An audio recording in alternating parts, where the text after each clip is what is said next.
Hey everybody, and welcome to Let's Pod This. My name is Andy Moore, and this is the last episode in our Gerrymandering Oklahoma series. Now, over the last several weeks, we've talked to a bunch of really interesting and important people. We talked to Dr. Katie Fahey from OU, a political scientist and someone who's arguably the most knowledgeable person in the state, one of the most knowledgeable in the country, about the subject of gerrymandering and redistricting. We talked to Dan Vicuña from Common Cause in California. We talked to author Dave Daly, who literally wrote the book on the subject and has another book coming out next year. And in this episode, we wanted to go back to the people, right? Back to those of us who are regular folks that are trying to fight for a better state or a better democracy. And so we're visiting with Katie Fahey from Michigan. She's a regular, everyday Michigander who had an idea and made a Facebook post, and a couple of years later had arguably one of the most ambitious and celebrated grassroots campaigns to end gerrymandering in their state. And they did it. They amended their state constitution and virtually eliminated gerrymandering from the state of Michigan, which is enormous. I cannot tell you how huge that is. I hope you really enjoyed this interview. Katie is funny and dynamic and has some really great lessons that I think are directly applicable to any of us who have a cause that we're passionate about and who dream of a better democracy, a better America, or a better Oklahoma in our case. So let's take a quick break, and when we return, our interview with Katie Fahey.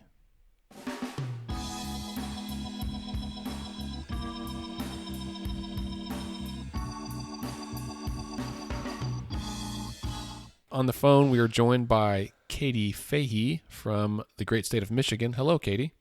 Hello. Thanks for joining us.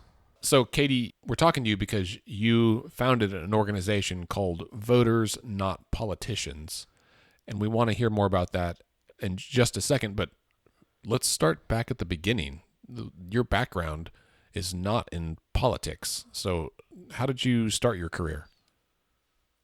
Yeah, so I studied sustainable business, which is basically like business but with environmental and social people teaching so they can figure out how to be good for the environment, people, and business, as well as community leadership, which is kind of like a public administration, public service type of degree. But I actually really didn't even like politics. I always voted, especially in local elections, but started off in the grocery and recycling industry. And then one day made a Facebook post that made that all change. When you say grocery and recycling, like, was that two different jobs or was that in the same capacity? Because that's such an interesting pairing. Yeah, no, it was the same job. I started at a company that owns grocery stores and distributes food, and they were looking for a sustainability person. I started as an intern and then, looked at how they were doing things, and one of the first programs that I implemented was around recycling because they were paying a lot of money to throw stuff away when actually they could be better for the environment by reducing that and had some materials that they could sell for recycling. So it was like a win-win-win. Has there ever been a more American phrase than they spend a lot of money to throw things away? Right. Well, it's astonishing. So as Andy mentioned, I was recently on vacation, and I was on a train on my vacation and started talking randomly to this guy who was sitting in the train seat next to me. And he had founded a company. Like, he was telling me like what his job, but like he worked in and around like the oil industry, but it was like he never said what he did. And so finally I was just like, okay, Alan, like, what do you do like exactly?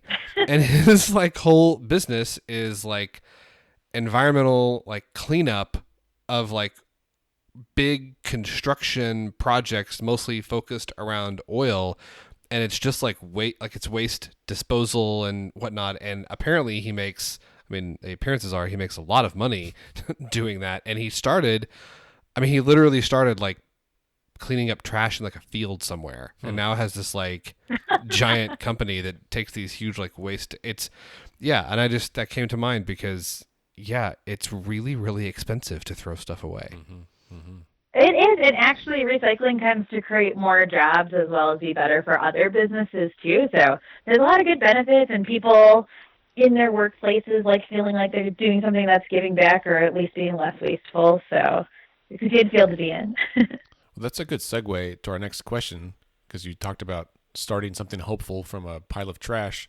So you made a Facebook post, and everything changed. Tell us what happened there. Yeah, so I made a Facebook post that I was not expecting would be anything more than just like, hey, here's my thoughts for today. That said, I'd like to take on gerrymandering in Michigan. If you're interested in doing this as well, please let me know, smiley face. And I, like I said, didn't really love politics, but paid attention to local elections. I always wanted to talk about the systems and what's wrong and why it's wrong and how do we solve it. And this Facebook post all of a sudden started getting liked and shared. And this is in the morning. I go to work and I start getting all these private messages being like, hey, Katie, I've always wanted to end gerrymandering too. Let me know what the plan is. I'm here for it.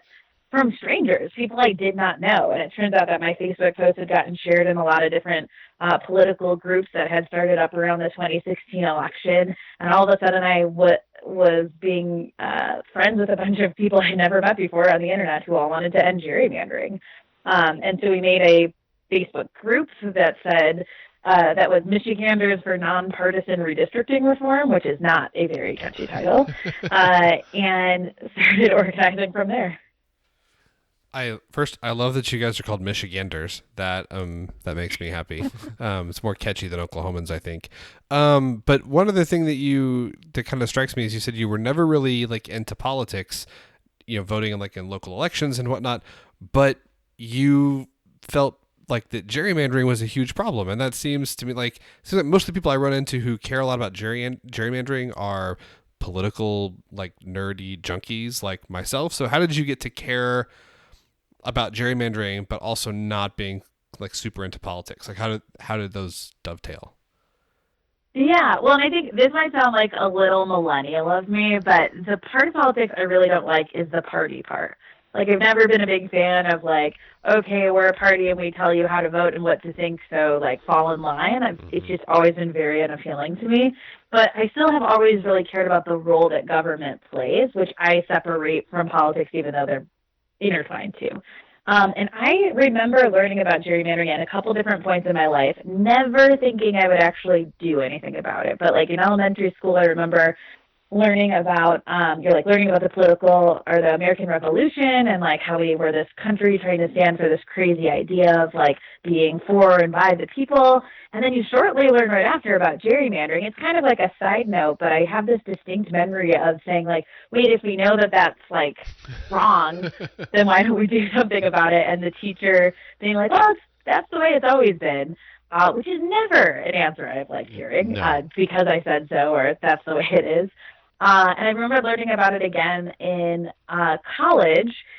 And I think I always knew it was a problem still, and it really bugged me. In Michigan, we're one of the worst gerrymandered states in the country, and we're a very purple state. So we're a Democrat and a Republican state, and depending who happens to be in power right before the redistricting process, Democrats and Republicans have both manipulated the system to like put their will above the voters. And that was sometimes highlighted in local news and stuff too, but I think it just always stood out to me as one of those things where it was like, if we know this is so wrong, why don't we fix it? So you make this Facebook post and it gets shared a bunch of times, and all these people that you don't know are messaging you, and you make a group, and then what happens? Yeah, so then I Googled how do you end gerrymandering. That is very millennial. It is not like I do. Yeah, a Ballotpedia, super helpful. And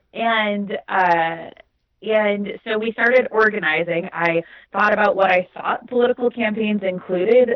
We had a bunch of people telling us what their skills were and why they were deciding to sign up.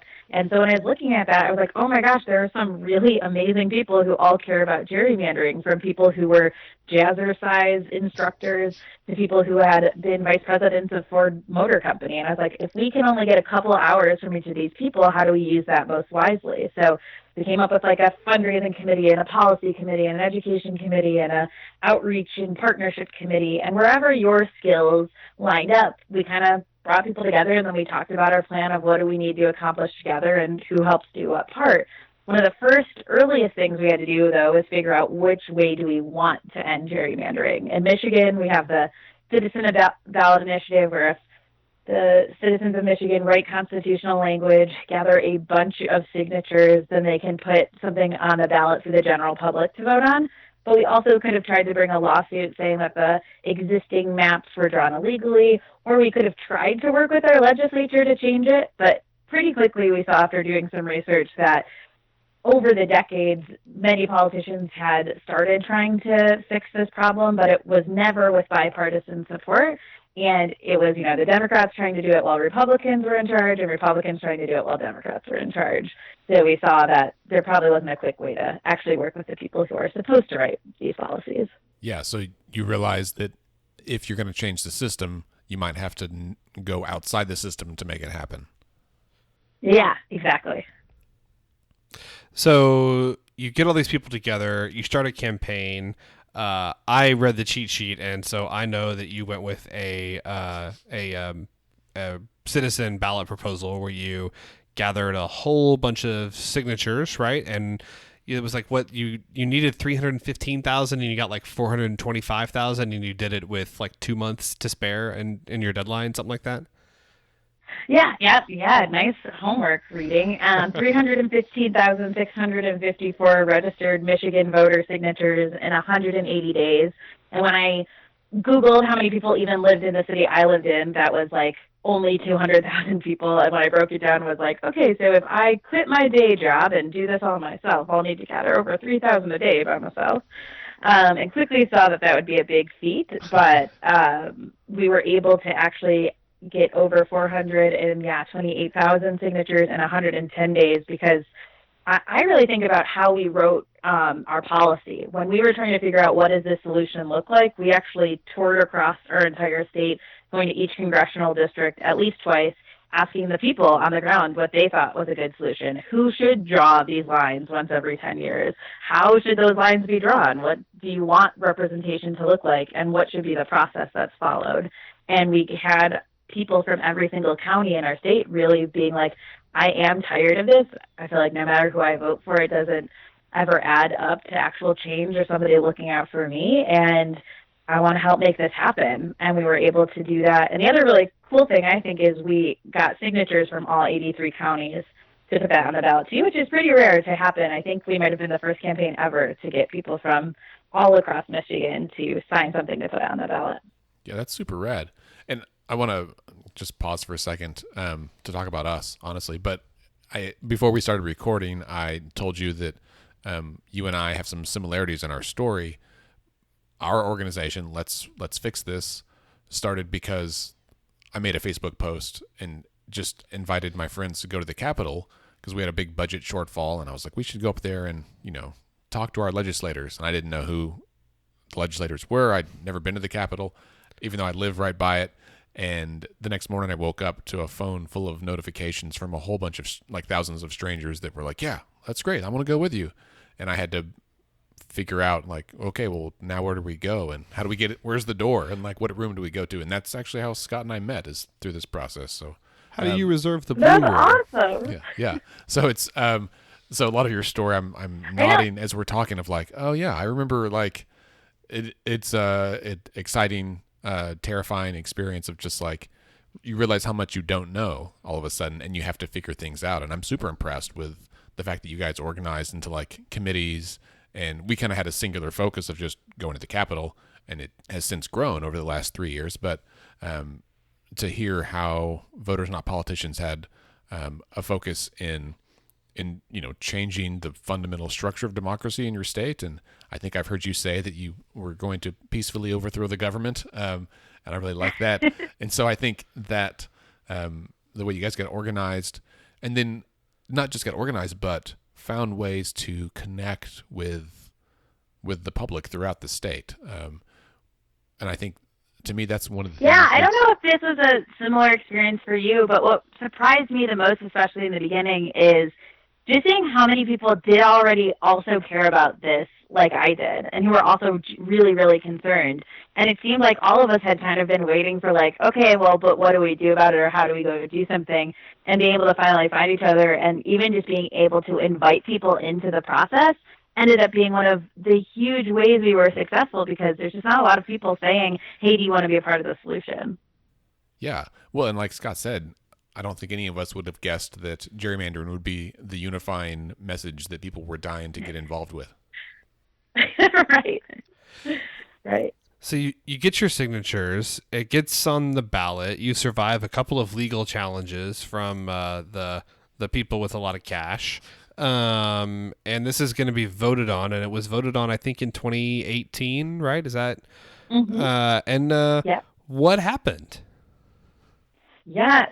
So we had an amazing result of 61% of the voters voted yes on Proposal 2, which was our proposal at the time. And the other really cool thing that happened is we had, so in Michigan, our populations are only in a couple of those 83 counties that I mentioned earlier, but we won almost every county. I think we won like 66 or 68 of them, which is pretty uncommon to do. But made me feel like we really implemented something that people, no matter where they lived, whether it was urban or rural or northern Michigan or southern Michigan, really wanted. And the important part of that is any solution to gerrymandering means that instead of a small group of people once every 10 years going behind closed doors and making these really important decisions, you're opening up that process to a lot more people having a say. And seeing so many people across our state say, yes, I want to try this new way, gives me a lot of hope for a lot of people participating in this process, which they now can for the very first time. Yeah. Well, we've been doing this series about gerrymandering, and we've talked to folks from across the country about the issue and how it's done in other states. And, I think there's roughly 14 states now that have some kind of independent commission-like system. And people are like, well, what's the gold standard? I was like, there's 14 different ways to do it, because it's not a one size fits all thing for each state, and depending on if their process allows for initiative petition or if it has to go through the legislature or what that is. But I think they all boil down to one thing, right? That the way that it's been done, where politicians pick their own voters, anything besides that is got to be better, right? Like that's the way. Yeah. That's anything besides the foxes guarding the hen house is going to be a fundamentally better system, and there's just degrees of betterness, I think, from there. Yeah, there's a huge conflict of interest with the way that it's done right now. And the thing that really stuck out to me was, I knew that, but then once I started getting into it and even just doing more research on the conversations that happen right now between elected officials around these decisions, instead of looking at the people of the state as people, as constituents, as people who live in communities that have schools and water and roads that they're depending on their officials to be able to have a functioning government to continue to provide those services, instead of looking at people like that, they're literally just trying to guess if somebody votes Democrat or Republican to figure out if they want their votes to count more than other people's or less than other people's. Or they're looking at them as, will they vote for me over the person who's running against me? And there's just something that feels inherently wrong about that and out of touch with the country that we have and the country that we live in, the foundation that we have in a democratic republic.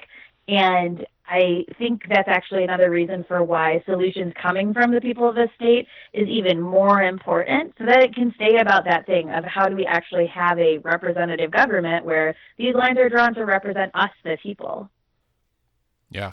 So I think we wanted to have a chance to reflect back on your campaign and find out of all of this stuff that you did. Scott's looking at me funny. No? Okay. Thinking about all this stuff that you did during the campaign, what was the most challenging aspect of the campaign? That's a great question, and there are probably a couple. One was I didn't anticipate how hard working in the political process it would be as somebody who was just a regular person who hadn't done political campaigns before. Mm-hmm. Just like any industry, who helps out a lot. And even just being able to try and turn in paperwork and have somebody respond to it because nobody knew who we were because we were just regular folks we got paid less attention to. And that was really shocking and in the beginning pretty disheartening. The other part of that, too, is when our opposition started, they treated us as if we were in politics all the time, which is just eye-opening. You know, you hear about things like fake news, or you hear about things like things not being written in a truthful manner, or you know, the lengths people will go to try and discredit somebody.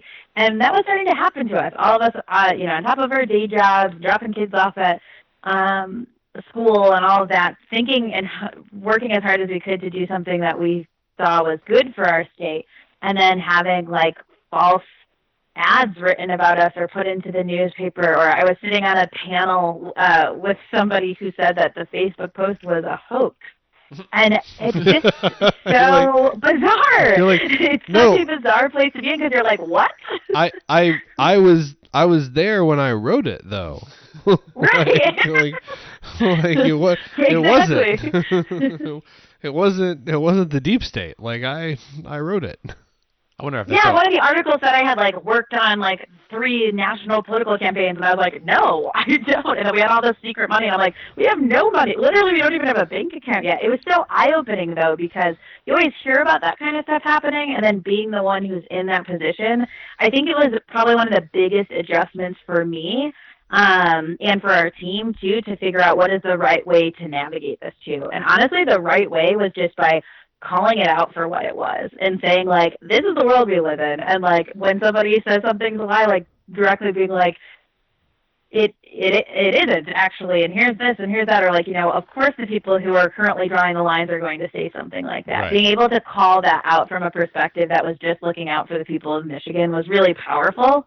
But man, it took some adjustment to be in that all the time. You know, in talking about this issue, it's occurred to me that it's not a partisan issue. It's a power issue, right? Like people will make it partisan. And, you know, I assume Republicans in Oklahoma would hate the idea of an independent commission, Republican legislators, right? For the same reason that Democratic legislators in Illinois would hate it, because they're the party that happens to be in power right now. But I think, like Michigan, you know, like in our state, we know that over the last 40 years, both parties have tried to change it, but they always did it when they were in the minority, and that bill went nowhere, regardless of who filed it. And so, yeah, I think recognizing that whenever you try to upset the balance of power in government, and, you know, like in this situation, you're taking power away from the legislators and giving it to the people, and no one gives up their power willingly, right? And so they're gonna be contrarian and pull out whatever stops they can to try to prevent that. But that doesn't mean that you should give up. At some point you should. Right. Completely.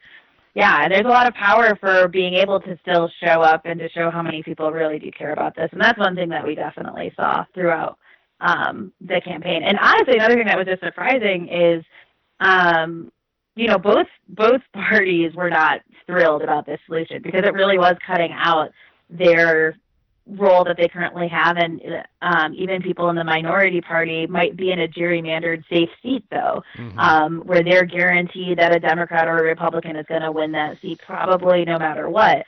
And it was just interesting. It was very interesting being able to see all the different angles of it up close.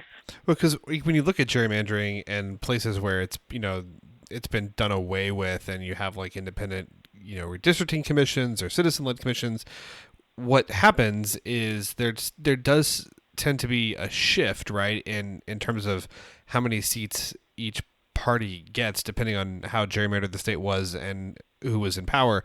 But the other thing I think that happens more universally is that elections become more competitive, right? Like that, like to me, that's one of the big things that seems really positive in states that have done away with this, is that you don't have these districts anymore where it's 95-5, right? Or, you know, 80-20 or whatever. You have a lot more districts where it's 55-45 or, you know, 60-40 or 51-49. And that changes, I think, not only the way that people have to campaign, but it also changes the way that they govern, which is positive. Yeah.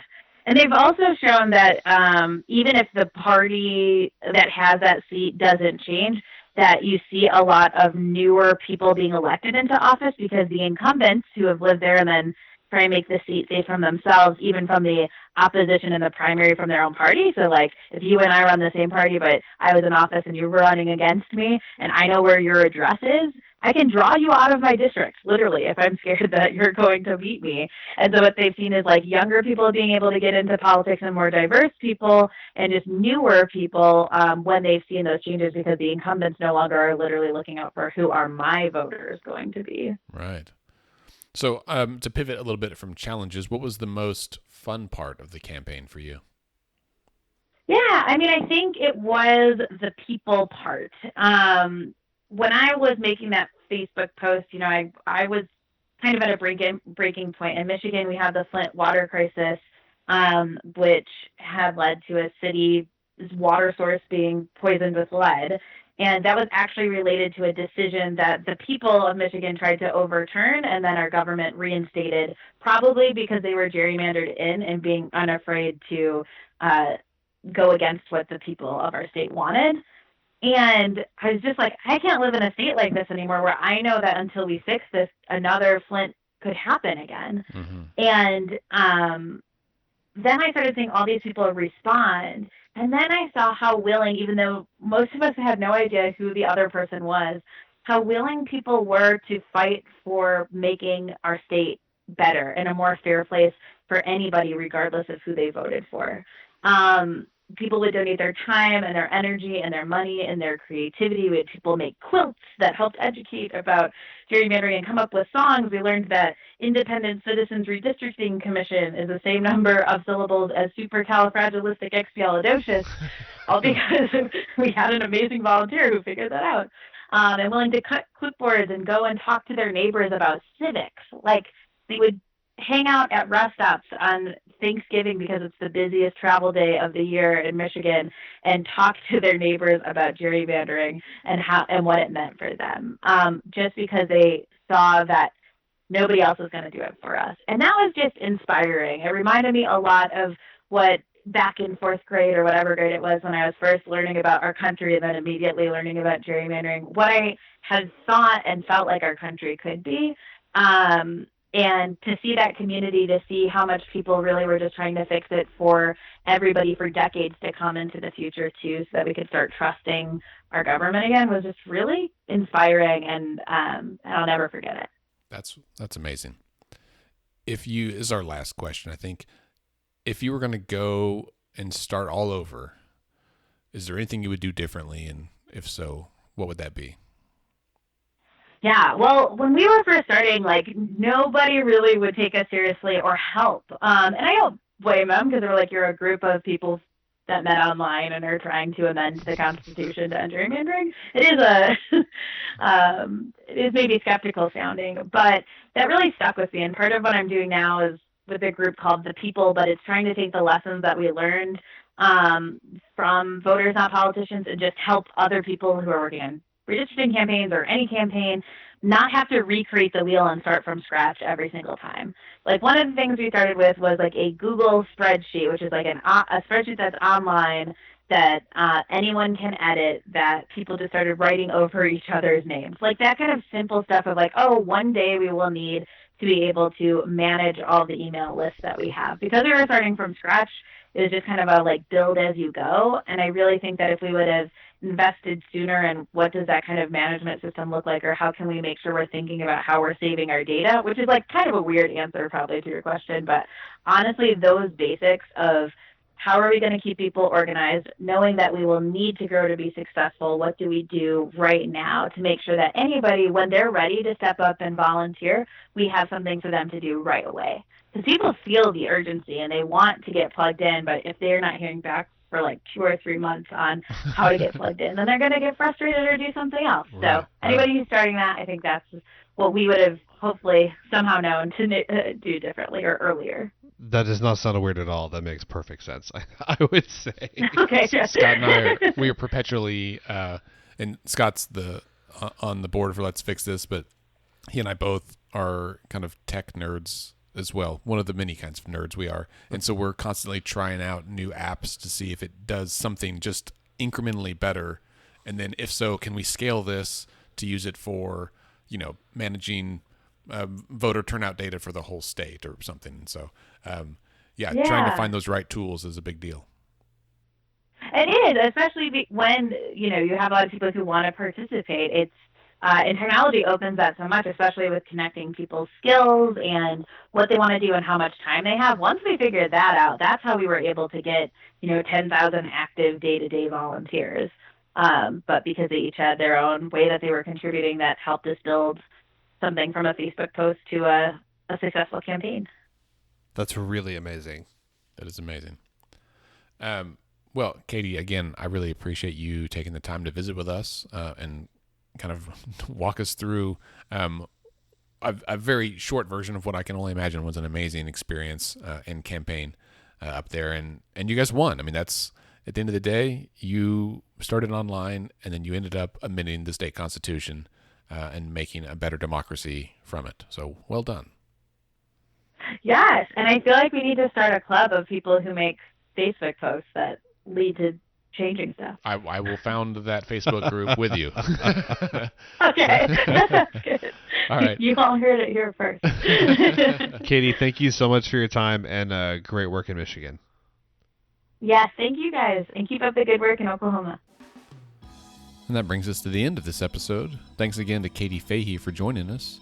This concludes our Gerrymandering Oklahoma series.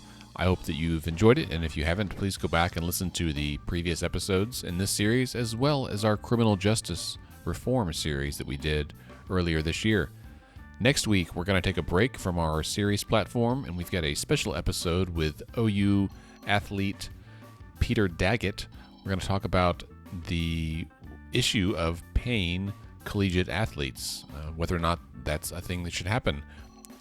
California just passed a law.